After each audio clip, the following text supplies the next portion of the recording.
जय हिंद। आज हम बात करते हैं आईसीएसई क्लास 10th का इकोनॉमिक एप्लीकेशन का 5th चैप्टर, जो कि है हमारा फैक्टर ऑफ प्रोडक्शन। इसमें आपको ये देखिए, सबसे पहले ये चैप्टर बहुत छोटा है। इसमें आपको सिर्फ समझना है प्रोडक्शन का मीनिंग क्या होता है। ठीक है, प्रोडक्शन का मीनिंग क्या होता है। फैक्टर आपको नहीं समझना है। फैक्टर के लिए आपके बुक में अलग चैप्टर्स बना दिया गया है। लैंड का अलग चैप्टर है, लेबर का अलग चैप्टर है, कैपिटल एंड कैपिटल फॉर्मेशन का अलग चैप्टर है, इंटरप्रेन्योर का अलग चैप्टर है। तुम लोग को वहाँ पर डेप्थ में समझना है। यहाँ पर इस चैप्टर में आपको सिर्फ प्रोडक्शन का मीनिंग समझना है। देखिए, सबसे पहले प्रोडक्शन का जो स्टेटमेंट दिए थे वो दिए थे Adam Smith. Father of economics कौन है? Adam Smith. तो उन्होंने सबसे पहले प्रोडक्शन का स्टेटमेंट दिए थे, और उनका स्टेटमेंट क्या था? उनका स्टेटमेंट था कि प्रोडक्शन मीन्स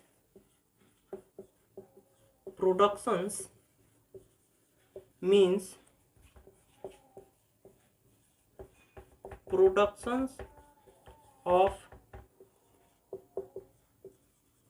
मिनरल्स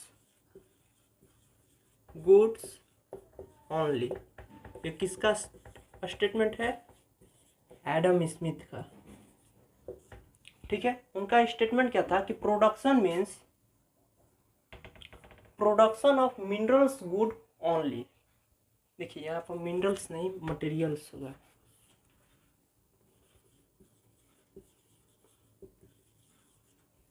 देखिए, एडम स्मिथ ये कहते थे कि अगर कोई चीज़ प्रोड्यूस हो रहा है, ठीक है, तो वो हमारा प्रोडक्शन कहलाएगा। ठीक है, फिर से, अगर कोई चीज़ प्रोड्यूस हो रहा है तो वो हमारा प्रोडक्शन कहलाएगा। तो आप समझिए कि लैंड प्रोड्यूस हो रहा है, लैंड का आप उत्पादन कर रहे हैं, क्या ये प्रोडक्शन है? प्रोडक्शन है कि नहीं? प्रोडक्शन है, इसका उत्पादन हो रहा है। कोई लैंड बनाता है? लैंड नहीं बनाता है। तो इनका जो व्यू है वो रिजेक्ट कर दिया गया। ठीक है, इनका ये जो थ्योरी है कि production means production of material goods only, इसको क्या कर दिया गया? रिजेक्ट कर दिया गया। और जो मॉडर्न थ्योरी है उसको अगर हम सिंपल लैंग्वेज में बोले तो प्रोडक्शन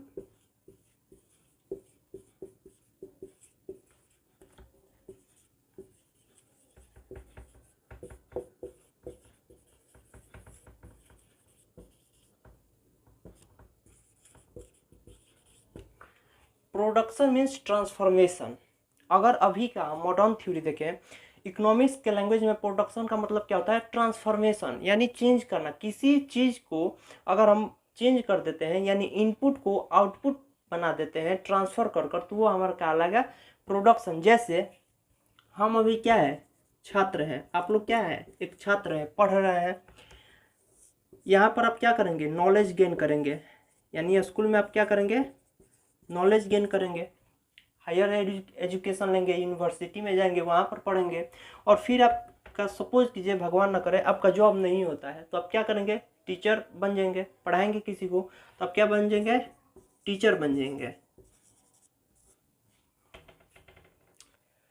देखिए, आप लोग मन लगा कर पढ़िए।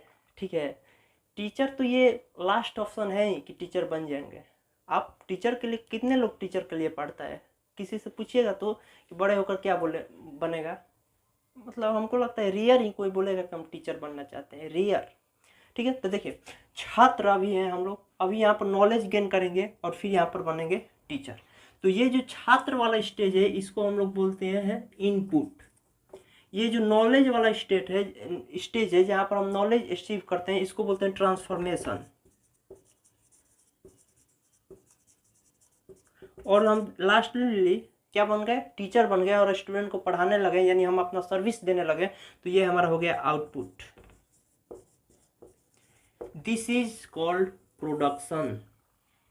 इकोनॉमिक्स के लैंग्वेज में इसको हम बोलते हैं प्रोडक्शन। यानी हम छात्र हैं तो हम अभी क्या है? इनपुट है। हम बड़े हो गए, बड़े बड़े यूनिवर्सिटीज में पढ़े, नॉलेज इकट्ठा किए। ठीक है, बाई चांस हमारा जॉब नहीं होता है, तो जब हम छोटे से पढ़ रहे हैं, यूनिवर्सिटी तक पढ़ लिए, ग्रेजुएशन कर लिए, सब कुछ कर लिए, डिग्री ले लिए। ठीक है, तो यहाँ तक हम क्या कर दिए? छात्र से यहाँ तक आए, यानी हमारा में क्या हुआ? ट्रांसफ़र हुआ, चेंज हुआ, बदलाव हुआ, और लास्टली हम क्या बन गए? टीचर बन गए। ये हमारा लास्ट में इनपुट हो गया। छात्र हमारा इनपुट और ये टीचर बन गई, ये मेरा आउटपुट, और बीच में क्या हुआ, ट्रांसफॉर्मेशन हुआ। तो इसी को बोलते हैं हम लोग प्रोडक्शन। ठीक है, अगर हम मॉडर्न देखते हैं कि मॉडर्न इसका डिफिनेशन क्या है, आप जो एग्जाम में आप लिख सकते हैं उसको थोड़ा देखिएगा। अगर आपको एग्जाम में आता है कि प्रोडक्शन का अर्थ लिखिए, मीनिंग लिखिए, तो आप क्या लिखेंगे?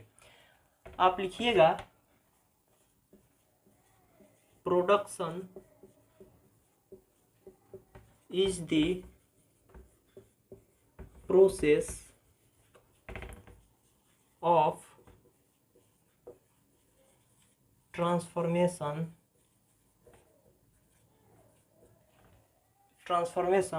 which lead to creation or addition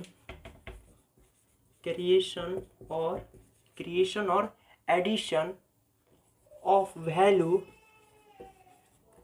in a good or factor। ये हमारा मॉडर्न डिफिनेशन है। Production is the process of transformation which lead to creation और addition of value. Addition of value का अर्थ समझिए। अभी हम छात्र हैं, इनपुट है, यहाँ पर क्या किए, नॉलेज इकट्ठा किए, तो हमारा वैल्यू बढ़ेगा कि नहीं? छात्र का कोई वैल्यू होता है? 3 लोगों को कभी भी सम्मान नहीं मिलता है, छात्र, भिखारी और नौकर, इन तीनों का कभी सम्मान नहीं होता है। ठीक है, बेइज्जती होता है। अगर आप समझते हैं कि हम टीचर से क्वेश्चन नहीं पूछेंगे हमारा बेइज्जती हो जाएगा, तो आप मतलब आगे नहीं बढ़ सकते। आपका जो डाउट है यार पूछो, क्या होगा, लड़के हंसेंगे तो हंसेंगे, आप अपने आप को मजबूत बनाइए ना, छोड़िए सब।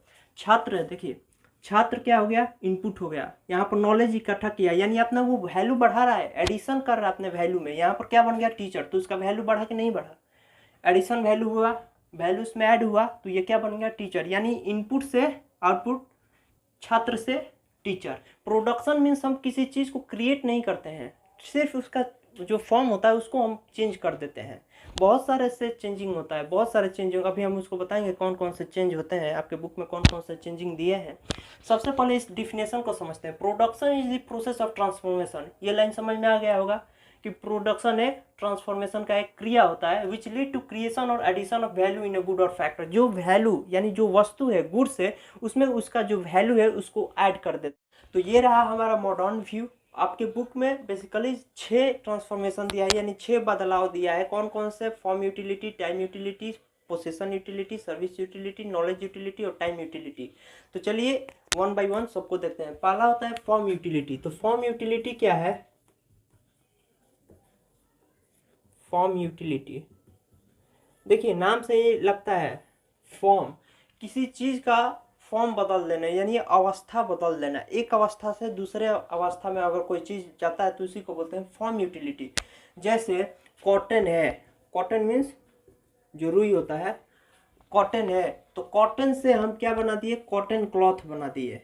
कॉटन से हम क्या बना दिए, कॉटन क्लॉथ बना दिए। तो हम इसका फॉर्म चेंज कर दिए। देखिए केमिकल प्रॉपर्टी सेम है, लेकिन इसका फिजिकल प्रॉपर्टी हम चेंज कर दिए। ठीक है, यानी कॉटन से हम क्या बना दिए, कॉटन क्लॉथ बना दिए, तो इसका फॉर्म चेंज हो गया, तो इसी को बोल देंगे फॉर्म यूटिलिटी। सेकेंड है हमारा एग्जाम्पल सुगर केन, ईंख। जो ईंख होता है उसको हम ईंख से क्या बनाते हैं, शुगर बनाते हैं, यानी शुगर केन को हम कन्वर्ट कर दिए शुगर में, यानी इसका फॉर्म क्या कर दिए, चेंज कर दिए। जैसे आइस है, आइस से हम क्या बना दिए, वाटर बना दिए, या वाटर से हम क्या बना दिए, आइस बना दिए। तो इसका क्या हो रहा है, फॉर्म चेंज हो रहा है। इसका भी फॉर्म चेंज हो रहा है, इसका भी फॉर्म चेंज हो रहा है, इसका भी। ये तो उदाहरण के लिए हम ले लिए। यानी अगर किसी चीज का फॉर्म चेंज हो रहा है, यानी उसका फिजिकल प्रॉपर्टी चेंज हो रहा है, केमिकल प्रॉपर्टी सेम है, तो उसको बोलेंगे फॉर्म यूटिलिटी। अगर हम इसका डिफिनेशन लिखे तो देखिए इसका डिफिनेशन कैसे लिखाएगा। When utility is created by changing the form of a matter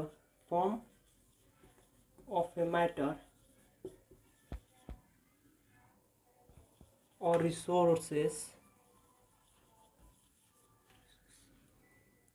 is known as form utility, ठीक है। डिफिनेशन क्या हो जाएगा, when utility is created by changing the form of a matter और resources is known as form utility, ठीक है। Utility is created by changing the form of a matter, ठीक है। उसका सिर्फ क्या चेंज करना है, फॉर्म चेंज कर देना है, यानी एक प्रकार से हम क्या कर रहे हैं, ट्रांसफॉर्मेशन ही तो कर रहे हैं, जैसे हम डिफिनेशन में पढ़े थे। तो प्रोडक्शन मीन्स क्या हो गया, ट्रांसफॉर्मेशन, कोई भी इनपुट से ट्रांसफर कर कर आउटपुट बना दिए, यानी बेसिकली अगर हम प्रोडक्शन का और मीनिंग समझे तो इनपुट, यहाँ पर क्या होगा, ट्रांसफॉर्मेशन का क्रिया होगा, ट्रांसफॉर्मेशन प्रोसेस होगा, यानी वैल्यू एडिशन होगा, वैल्यू इसका बढ़ेगा, और यहाँ पर हो जाएगा आउटपुट। जैसे हम क्या बात किए, शुगर केन,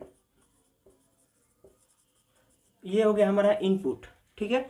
शुगर केन हो गया, अब उससे हम क्या निकाल बनाएंगे, चीनी बनाएंगे। तो यहाँ पर क्या होगा, चीनी का प्रोसेस होगा, यानी इसमें वैल्यू ऐड होगा, और यहाँ पर आउटपुट में हमको क्या मिलेगा, शुगर मिलेगा।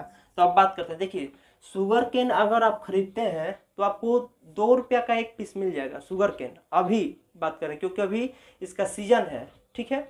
अगर वहीं बात करें शुगर का, तो शुगर हमको लगता है कि अभी 44 रुपये किलो है। तो यहाँ पर वैल्यू इसका ऐड हुआ कि नहीं हुआ, इसका वैल्यू यहाँ पर एडिशन हुआ, इसका वैल्यू बढ़ गया। शुगर केन का ज़्यादा कोई शुगर, अरे आपको चाय बनाना है तो आप शुगर केन लाएंगे, चीनी लाएंगे, तो इसका वैल्यू है, ठीक है। तो इसका जो ये इनपुट है, इसी को हम ट्रांसफर कर दिए, इसमें प्रोसेस किए, इसका वैल्यू ऐड किए, और क्या बन गया, शुगर बन गया।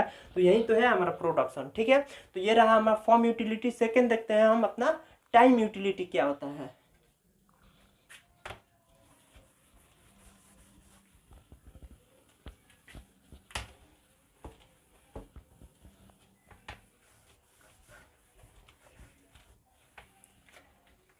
सेकेंड है हमारा टाइम यूटिलिटी।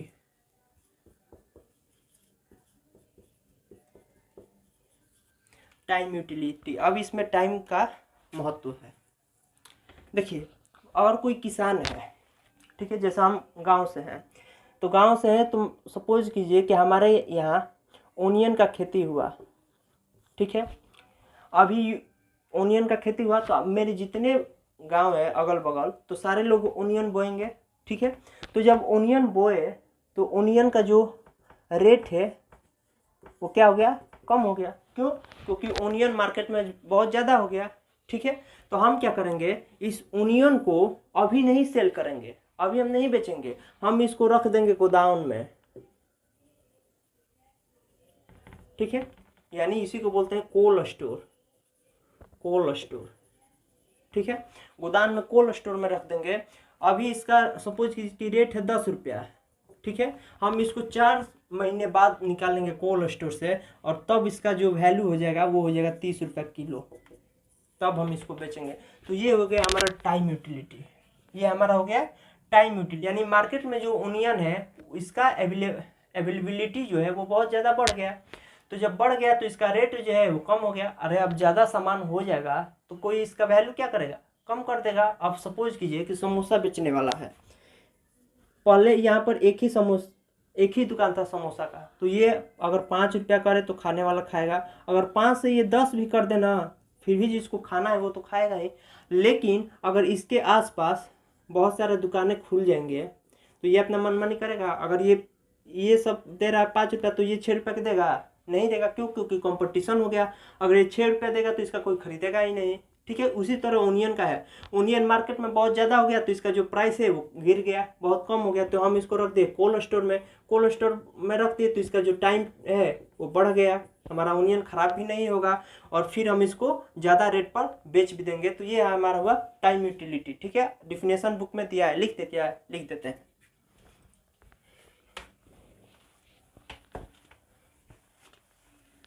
देखिए इसका डिफिनेशन कैसे हुआ, the utility which is created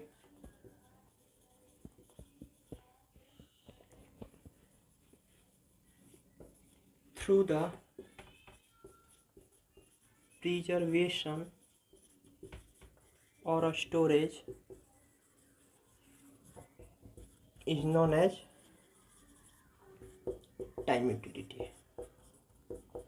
ठीक है, इसका यूटिलिटी बढ़ जाएगा, क्रिएट हो जाएगा कब, जब हम किसी चीज़ को प्रिजर्व कर देंगे या स्टोर कर लेंगे। ठीक है, तो ये रहा हमारा टाइम यूटिलिटी। अब देखते हैं प्लेस यूटिलिटी क्या होता है।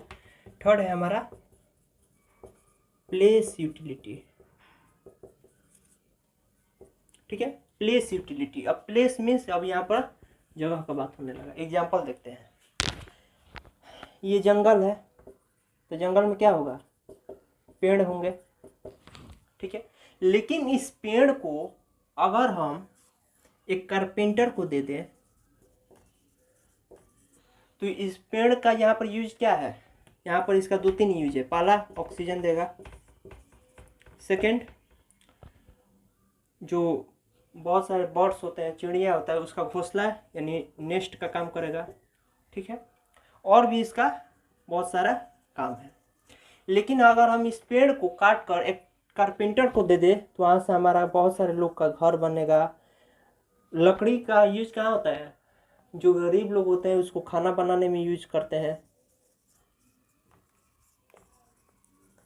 ठीक है, देखिए प्लेस यूटिलिटी का एक ही अर्थ है, कोई आर्टिकल को एक जगह से दूसरे जगह पर ला देना और उसका यूटिलिटी को बढ़ा देना। जैसे पेड़ है, पेड़ तो जंगल में है, तो जंगल से अगर उस पेड़ को हम कारपेंटर के पास ला दे तो उसका यूटिलिटी बढ़ जाएगा। अब कारपेंटर उसको तरह तरह से चेयर बनाएगा, पलंग बनाएगा, बहुत कुछ बनाएगा। ठीक है, तो कोई आर्टिकल को एक जगह से उठाकर दूसरे जगह पर ला देंगे और उसका यूटिलिटी बढ़ जाएगा, तो वो हमारा हो जाएगा प्लेस यूटिलिटी। जैसे वो है फिजिक्स वाला अलग सर। ठीक है, अलग सर पहले क्या पढ़ाते थे, ऑफलाइन पढ़ाते थे यूपी में, इलाहाबाद में। तो जब पढ़ाते थे तो बहुत सारे लड़के उनको नहीं जानते थे, तो वो अब उस प्लेस को छोड़कर दूसरे प्लेटफॉर्म पर आ गए। या utility is created by removing one article from one place to another place. ठीक है, तो वो यूट्यूब पर पढ़ाने लगे। अब आज देखिए, ठीक है, तो प्लेस यूटिलिटी वही होता है कि एक जगह से कोई सामान को उठाओ, दूसरे जगह पर लाओ और उसका जो यूटिलिटी है वो बढ़ जाए, बस वही है प्लेस यूटिलिटी। अगर इसका डिफिनेशन लिखना चाहते हो तो लिखिए, ऐसे आपके बुक में दिया है, the utility created by removing an article from one place to another is known as place utility. ठीक है, अगला है हमारा, यानी 4th नंबर हो गया ना, 4th नंबर है हमारा पोसेशन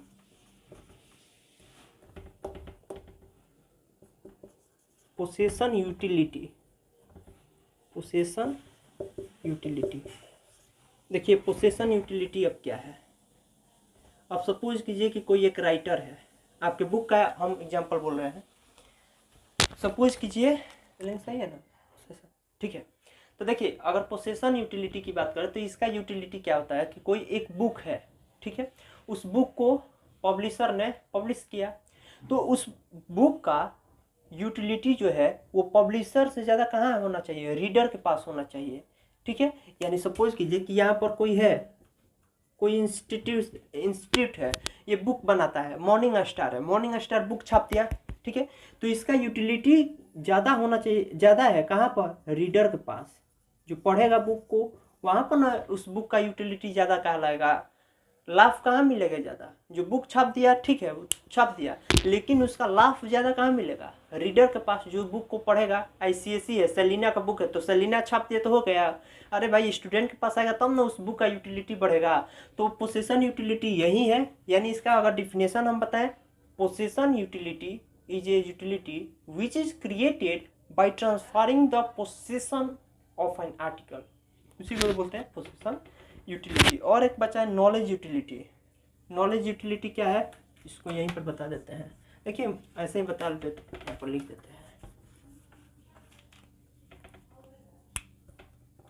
5 नंबर आ गया हमारा नॉलेज यूटिलिटी। Knowledge utility. अब देखिए नॉलेज यूटिलिटी क्या होता है, तो देखिए नॉलेज यूटिलिटी वो यूटिलिटी होता है जैसे कोई टीवी पर एडवर्टाइजमेंट देता है, जैसे एडवर्टाइजमेंट क्या देता है, बहुत सारा नॉलेज वाला भी एडवर्टाइजमेंट देता है। जैसे हम बात करें कि टीकाकरण जो कोविड हुआ था, तो उसमें बोल रहा था कि जो ये एडवर्टाइजमेंट होता था वो होता था कि वैक्सीन लगवा लीजिए, ठीक है। तो ये हमारे लिए हो रहा है, वो हमको एडवाइस दे रहे हैं। तो कैसा एडवाइस है? नॉलेजेबल एडवाइस है, तो उसी को बोल देंगे नॉलेज यूटिलिटी। जैसे हमारा दोस्त है, हमको सलाह देता है कि भाई तू एनडीए कर ले, तू यूपीएससी कर ले, तू आईआईटी कर ले। तो हमको क्या देता है? नॉलेज देता है। अगर अच्छा नॉलेज दे रहा है तब, अगर जलने वाला है तो तू कहे तुझसे आईआईटी होगा, ठीक है। ठीक है, तो नॉलेज यूटिलिटी वो यूटिलिटी होता है जो आपको कुछ नॉलेज दे, उससे आपको कुछ नॉलेज प्राप्त हो। टीचर है, टीचर हमको क्या देता है? नॉलेज देता है, तो वो हो जाएगा नॉलेज यूटिलिटी, ठीक है। तो ये हो गया नॉलेज यूटिलिटी। यानी अगर कोई भी टीवी पर या कहीं भी एडवर्टाइजमेंट हो रहा है और वो नॉलेजेबल एडवर्टाइजमेंट है, तो वो हमारा हो जाएगा नॉलेज यूटिलिटी। उसके बाद एक और बचा है आपके बुक के हिसाब से, जो 6 नंबर है, वो बचा है आपके form, time, place, possession, knowledge. क्या बचा है? Service utility. सर्विस यूटिलिटी, देखिए सर्विस यूटिलिटी क्या है ये आप लोग जानते होंगे। सर्विस, डॉक्टर क्या करता है? पेशेंट को देखता है, डायग्नोसिस करता है, दवा लिखता है, सर्विस यूटिलिटी। टीचर क्या करता है? स्टूडेंट को पढ़ाता है, सर्विस देता है, सर्विस यूटिलिटी। नर्स क्या करता है? पेशेंट का देखभाल करता है, service utility. SP, DSP, IAS क्या करता है? पब्लिक को, मतलब कोई भी ब्यूरोक्रेटिक है क्या करता है? पब्लिक का देखभाल करता है, सारा कुछ करता है, सर्विस यूटिलिटी। यानी कोई भी पॉलिटिकल बॉडी है, कोई भी नेता है क्या करता है? देश का सेवा करता है। सेवा तो नहीं, लुटेरा सब नेता है। वो हो गया सर्विस। देखिए कोई भी अगर सर्विस आपको देता है, उसके बदले में वो पैसा लेता है, तो वो हो जाएगा सर्विस यूटिलिटी, ठीक है। तो ये बहुत सारे ट्रांसफॉर्मेशन है। उसके बाद अब बात करते हैं कि कौन कौन से फैक्टर ऑफ प्रोडक्शन है। देखिए फैक्टर ऑफ प्रोडक्शन भी दो भाग में बटा है, एक हो गया ट्रेडिशनल व्यू और एक हो गया मॉडर्न व्यू। तो चलिए दोनों को देखते हैं कि दोनों में क्या अंतर है। देखिए अगर हम फैक्टर ऑफ प्रोडक्शन की बात करें,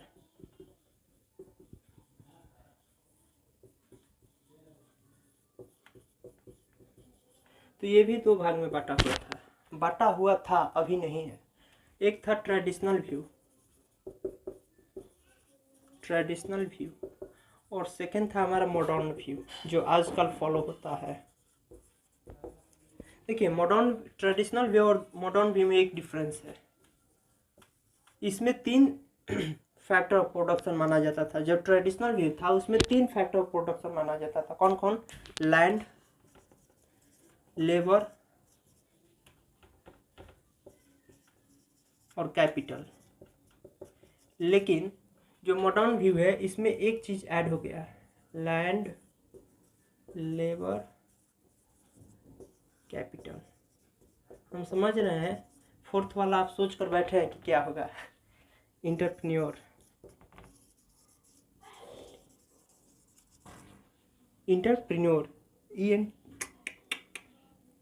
बच्चा बोलेगा, लिखने नहीं आता है। इंटरप्रेन्योर, ठीक है। तो देखिए ट्रेडिशनल व्यू क्या हो गया? ट्रेडिशनल व्यू में 3 आता था, लैंड, लेबर, कैपिटल। ये हो गया ट्रेडिशनल व्यू। मॉडर्न व्यू क्या हो गया? लैंड, लेबर, कैपिटल, इंटरप्रेन्योर, ठीक है। इससे क्वेश्चन नहीं पूछेगा। यहाँ पर एक क्वेश्चन पूछता है कि ट्रेडिशनल व्यू में ये इंटरप्रेन्योर कौन ऐड किया था? तो अल्फ्रेड मार्शल ने ऐड किया था। बस यही क्वेश्चन पूछेगा, इससे ज़्यादा इन दोनों से क्वेश्चन नहीं पूछेगा आपका ये जो डिफिनेशन है, ये इससे कौन कौन से ट्रांसफॉर्मेशन होते हैं। जो ट्रांसफॉर्मेशन बताए, form utility, service utility, possession utility, time utility और सर्विस यूटिलिटी, उससे क्वेश्चन आ सकता है। और इससे अगर कोई पूछेगा तो ये पूछेगा कि जो इंटरप्रेन्योर है फैक्टर ऑफ प्रोडक्शन का, तो ये कौन इंटरप्रेन्योर फैक्टर जो है कौन ऐड किया था? तो आपको लिखना है अल्फ्रेड मार्शल ने ऐड किया था, ठीक है। और सेकंड पूछता है कि कैपिटल को और किस नाम से जानते हैं? तो स्टोर ऑफ लेबर।